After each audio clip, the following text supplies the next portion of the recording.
Kapal na naman ang kaulapan at panakanaka na naman yung pag-ulan dito sa aming area. Talagang tag-ulan na mga kalapatids. Kamusta kayo? Welcome back dito sa ating munting tambayan, Chocobulok TV. For today's video, may ikukwento lang ako sa inyo dahil nag-champion tayo.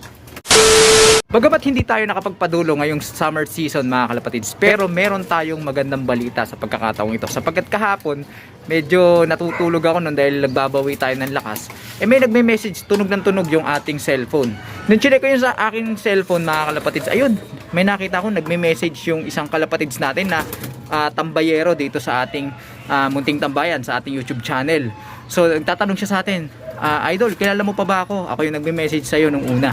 Kasi mga kalapatids, lahat ng mga active dito sa comment section dito sa ating YouTube channel ay naaalala ko. Lalo-lalo na yung mga pioneer na sumuporta dito sa ating YouTube tambayan. Hindi ko talaga yan nakakalimutan.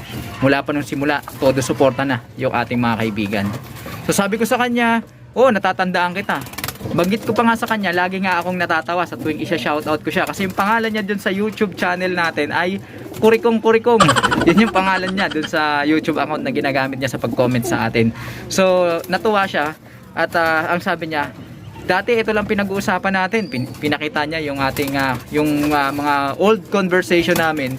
At yun nga, pinag-uusapan namin. Tatanong siya tungkol dun sa mga sa crop milk, sa pagbibreed. Tapos sabi niya, pero ngayon idol, grabe, 3 na agad yung trophy ko. Champion na ako. Ayan. So laking tuwa ako mga kalapatids. Kumbaga ang pinaka dahilan niya kung bakit siya nag-message sa atin, bagamat matagal na siyang hindi nakakapag-message dahil nga abala din yung tao, yung ating kaibigan, ay talagang nagpapasalamat lang yung ating kalapatids. Tuwan-tuwa yung ating kalapatids dahil nga first time niya maglipad. Unang sali, unang sabak, ayun, 3 trophy agad. Kung hindi ako nagkakamali, first overall, third overall, at may sprint race pa siya sa fan race na napanalunan. So tatlong trophy agad yung napanalunan ng ating kalapatids na si Sir Paul ng Taguig.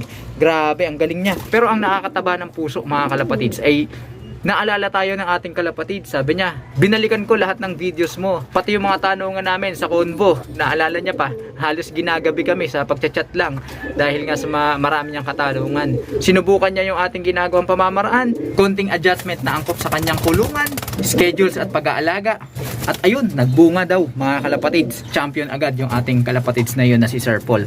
At nakakataba ng puso dahil nag-message pa siya sa atin, isipin nyo, para lang magpasalamat. Grabe, nakakataba ng puso. Napakalaking karangalan sa akin yon na marinig at malaman na kahit papaano ay nakapagbigay tayo ng input dun sa ginagawa niyang pag-aalaga na nagbunga naman.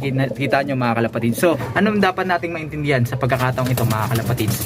So ginawa ko ang episode na ito mga kalapatids na kanubi, hindi para sumabit dun sa karangalang natamo ng ating kalapatids, kundi ipinapakita lang ng pagkakataon na ito na kapag nagsikap tayo, na kahit newbie tayo, basta nagsikap tayo, tamang kaalaman, tamang mga impormasyon at pangangalaga sa ating mga kalapate, magandang linyada at sistema, pag nagsama-sama, ayan, magbubunga ang ating ginagawang pagtitiyaga. At kung nakaya ng ating kalapatids na si Sir Paul, isang newbie, first timer, na mag-champion agad dun sa kanyang club na nililiparan, WPFC, dyan sa Taguig.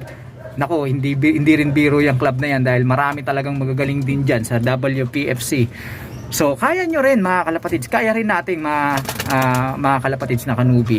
Basta tuloy-tuloy lang tayo sa larangang napupusuan natin, at kung sakaling dumating yung mga punto na natatalo tayo sa laban, i-enjoy lang natin mga kalapatids. Huwag nating dibdibin, huwag nating ituring na kabiguan, because ituring natin na learning experience at lalo pang mag-improve sa ginagawa nating craft. Para sa akin kasi ang mahalaga ay yung proseso ng iyong ginagawa.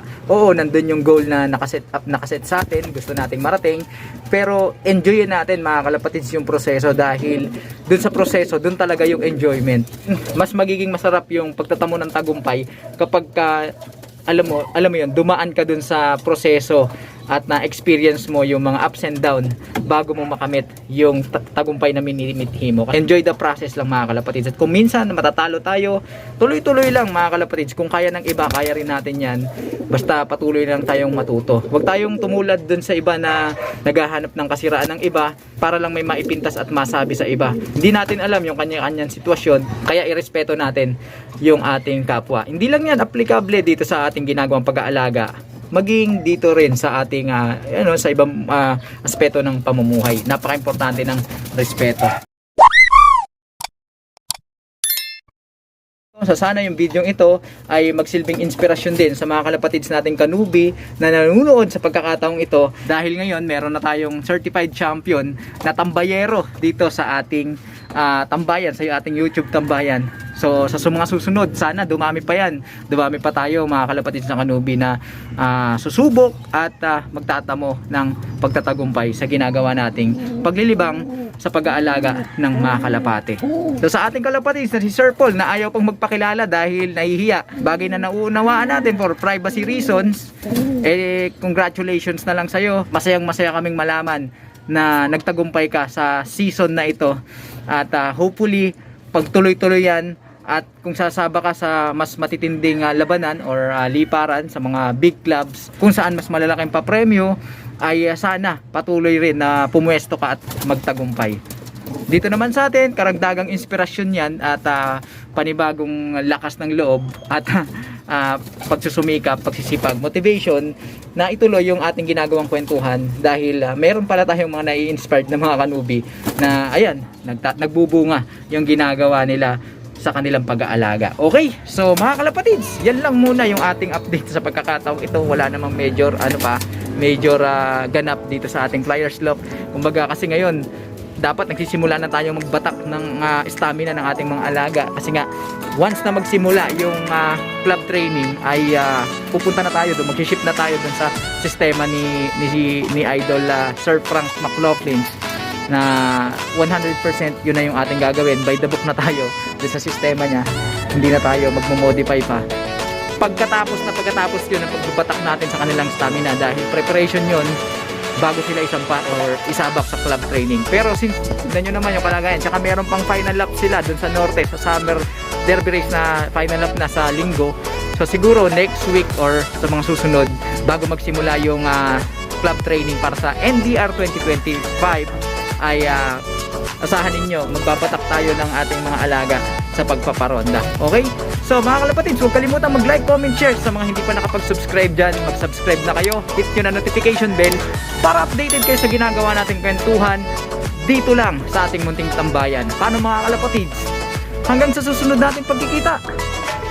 Paalam! Congratulations Sir Paul, Idol, bagong champion.